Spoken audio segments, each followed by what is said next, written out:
Lots of people down through history have claimed to be prophets. There are people in the world today who claim to be prophets, but their messages contradict each other, so they can't all be speaking for God. This means that we have to examine their messages to see who's really speaking for God. And there are three main possibilities we have to consider. First, the person might be getting revelations from his own mind. He might be deliberately inventing revelations, or he might be insane. But it's clear that some so-called revelations have a purely human origin. Second, the person might be getting revelations from demonic sources. He's actually receiving revelations. These revelations just don't come from God. They come from somewhere else. Third, someone who claims to be a prophet may genuinely be receiving revelations from God, in which case we should believe him.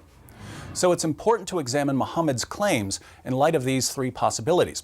Did his revelations come from his own mind? Did they come from demons? Did they come from God? Let's think about the evidence. When we ask ourselves what evidence there is that Muhammad was getting his revelations from his own mind, we find that Islam really seems like a religion that came from the mind of a 7th century Arabian caravan trader, because Islam is basically a collection of teachings and practices that were present in Arabia during Muhammad's time. Jewish monotheism had spread into many communities in Arabia, along with biblical and non-biblical stories about Adam, Noah, Abraham, Moses, and David.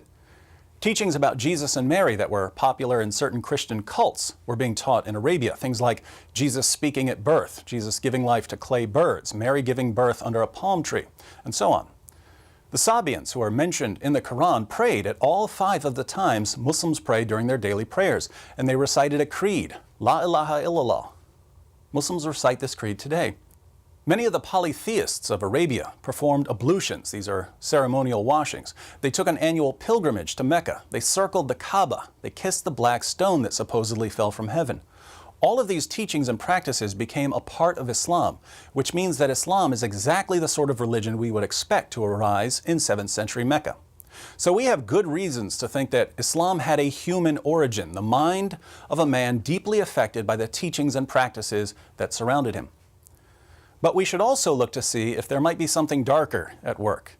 Here we find plenty of evidence suggesting that forces beyond Muhammad were involved in his teachings. We know from Muslim records that when Muhammad began receiving revelations, his first impression was that he was demon-possessed.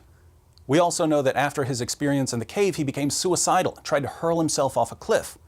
According to the earliest Muslim sources, Muhammad was tricked into delivering a revelation from the devil. These are the so-called satanic verses, where Allah gave Muslims permission to pray to 3 pagan goddesses.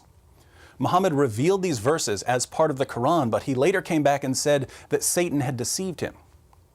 We also know from Muslim sources that Muhammad claimed that he was a victim of black magic, a spell that gave him delusional thoughts and false beliefs.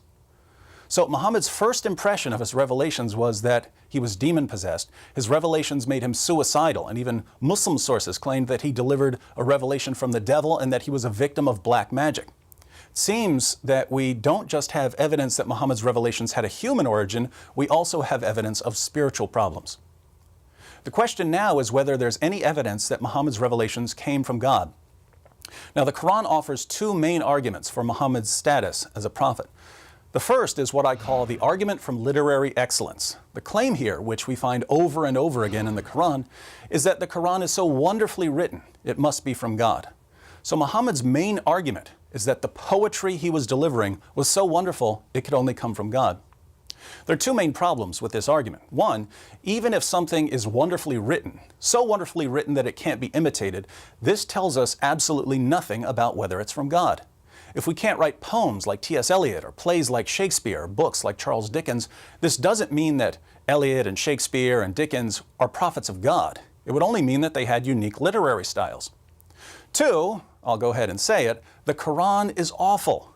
I'm someone who reads a lot, and I've never read a book as awful and boring and disorganized as the Quran.